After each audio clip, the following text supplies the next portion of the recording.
mi ponto mi kudo le wenu bokudo me pinpon bokudo gahi ho me medio egbe akuru no zangbe o mina yi lengbo into da hode sin juro nu mi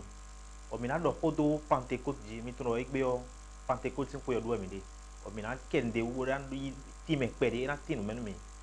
lengbo yin hoto mi ko abo Oh no vi. mi he mi atun ko mi to Eno yulo mi do Gislin. Nu ko pe vi na mi ne Gislin gbe na pon ya mo gbe gezovi tiji. eyon mi wo ko abo Oh, mi wo kudo pe oh mi lo kudo pe. Mi eyon lo kudo pe. eyon bo mi do pe egbo no de du egbe no do pantecote pantecote on tere run tite pantecote ko gosin Aha, nu gbo e.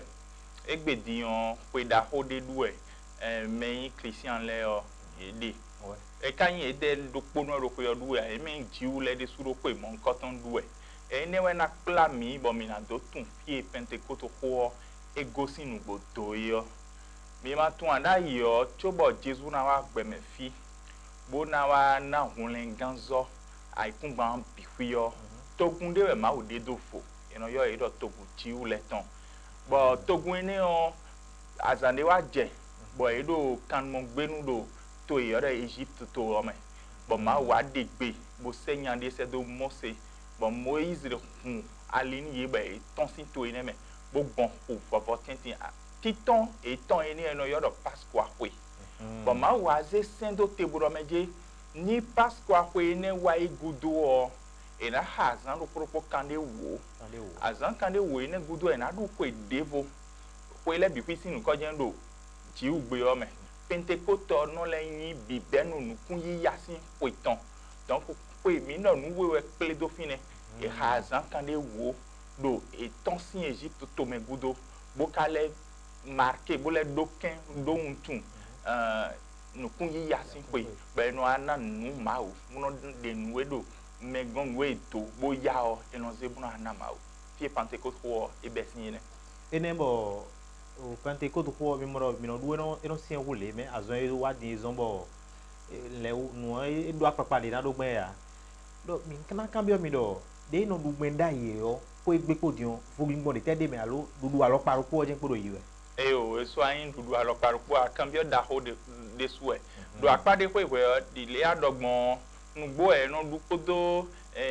uyi ya de po da yi bo ason e ho wa din zombo edugun alo pade fo me do gbigbo me on dudu ton gbon fo wa mi mo pon do agbaza me dudu ton gbon fo de ise no etun ma ho nu gbo edo na do kenji do e wa san igbe ton asan de we yin bo de je na du gbon do gbigbo me on e na du diyan dile akakan bi ogbon dai ho intime din jiwule ton no adio edio bi do jiwule so yin togun do po eyin togun ma o ton wa ma wa se viton Jesu o se to bo esin we nenu on kunlengan wa yin to le biton fi de budi ya de ro pe glo fi diyan bo ni aba mo na tun Jesu o diyan kunlengan o zo to e be sin we nenu on Jesu aku bo fi fon sin ku ton wa yin edu parce que edu pas que gudo si edu pas que zangbe d'accord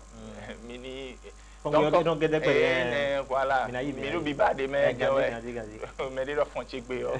voilà donc gbenengbe wa huzo azan klu no to bo fonson ku Jesu ton ene on mi le besin wene no mi hazan kande wo bo Pentecote de fo wa Pentecote ene de wa din wa yin do mejile ke Jesu o wene wa ko ngbe se ko yo e fonsi ku azan kande gudo e lido se ko ene mi no yo do ascension ne woni ko ngbe se ko e don David ton le do mi ma certain o mi no fi do po ndo na sende se do mi but Jesu janu na se do gbe yo e se do do azan e so gbe ha Pentecote jiu le no do da ye pe bo ite se do e se yes se mi medo un yes se mi mesin wi wa o we do Pentecote sin de khleyin we gbe ene we don fo gbigbon dudu ton wa mi na mo no je dudu ton me din kun so yin do mi na henu ni na mana do mi ja na ma we o me no husu de hi ho ton wen de hi ho wen mi na ba alogoto i Jesu se do mi on mi na ze gbezan mi ton jo na alogoto ine mi na tun no be ja alogoto ine we inu binu mi bo e kan yin no me je Pentecote zan mi kere azan le biro gbezan mi ton me eyon eran chero mi bo mi kudo no timenu me o mi na cambio mi do mi me tun Jesu e odu Pentecote din yo teka ton si menu mi me do oze de beton jonu ma wo yo dagbe teka yona teka de me mini tuno fine no meje azangbe mi do pesan mi ton ze jonu ma wo yo no mi yoro yesi senti bo mawo do mawo aton do bu eni donc lo mawo pipe we ni e wa ne pon yewe ni esu mo epo nu kunko a e ka me nu kwiji debu do ye me a gbegbe mi na azan mi ton ze jo bezan mi ton ze jo Jesu e no bi o mi me me e ka ba mo na no mi me do clean do fine do hogloa e ba mo na go bezan mi ton bi bo ba mo na pula bezan mi ton do mi mo a e no je jo no aton to edin ba se do salon mi ndo jo no yiten mi ton no yoro salon fine ji azedo me esu horon to me e na yese me ofi azedo o e we na non we pentecost no aflim ye gbe ro meje ali da ho de bo mi na dudo yese me gon ali o ndo mi ni jo besa mi ton toni bo fine on de no jo be no yoro ko tun fla yesi se mi meton e no yiten o me bi e no mejire ma do horo we bo do ho ene de sunu me ro toro mi ele boro mi mo ele we no meje ni ho ha ya to de ro gbezan to me ganye ho ene me no yoro ho ha ya to ni le no ma pa ki gon ma wale we ne nu ni yese me wa mo fun eno zaye bi to si gbezan me e ma mo ni da horo po we a bo no blo po yo gbedo mo no blo gbezan le do ena na we nu yizizi bo ena no pa cha me le be ando yo popo lo je lo ko do we a ena na we hu e ma mo ro we glofia le bonu jiu le no jijo do men mo na me wanyi da hodo pode bo no ro e o me ka yin so mo bo kasu so pe keme bo kasu yin wan no zo ton so mo ale no ton se pete ko tme le kele ne e we na chero mi beaucoup do e ma cambio e mo no tun ne e je ne mi ko de kon ne e yo bo mi na do mi do me ma ka o tun Jesu wa won ze gbe ton jonu ma wa le yo ko te mi ka do bona do no nugbo e no boko ali bu e boro yiwele mi kan do ali bubu a mi na do manwewe do yen su bu ali pon me bu ali no na do pon won no mejire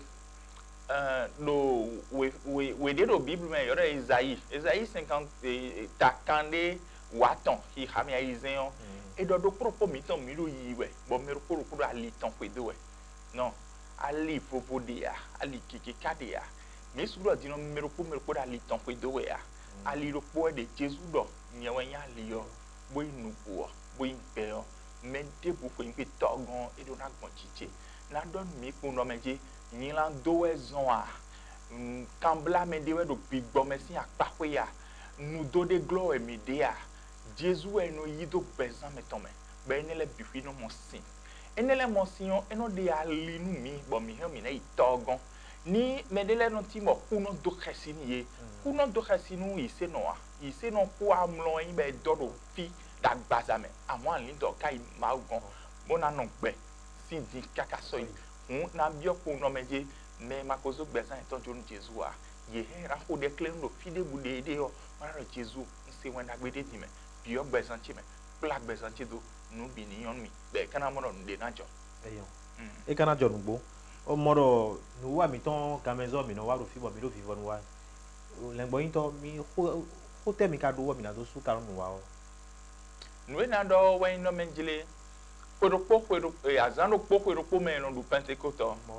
mi bado medicine bezame oni azano kwero ton a mi bado menjile Paul do hode nu ise no edo Corinth le be won do bible me edo yin do nu debu dia do yuwa we do gan debu me on blo boni no ni paki go nu aklu no ni ndo hode na do din on ni mi tun no yesi se metin go jan we bo zete me joni ro gbeza mi ton me on mi ni bo ron blo nu bi ni no paki go nu aklu no yesi me oni ma no gbeza mi ton me egbe woni do so awa kameni kui tabi alo eni ble do mi je no ejulo mi le waji o Jesu krango alonu me do julo bona se to ni le amen eyon era chenu mi lengbo hoto gezo ya mo gbe sislen bo mi don wa mi ton ero vivonu wa we bo mi kudo mojeme bo tun ro dile me debu na ito gan ero na gbon Jesu we nu gbo bo yan le o o mi de ka tun ro gbecheji bo do ali ene je gan e bo ka tun mi na ito gan era chenu mi bo mi don le wede bo mi kudo pe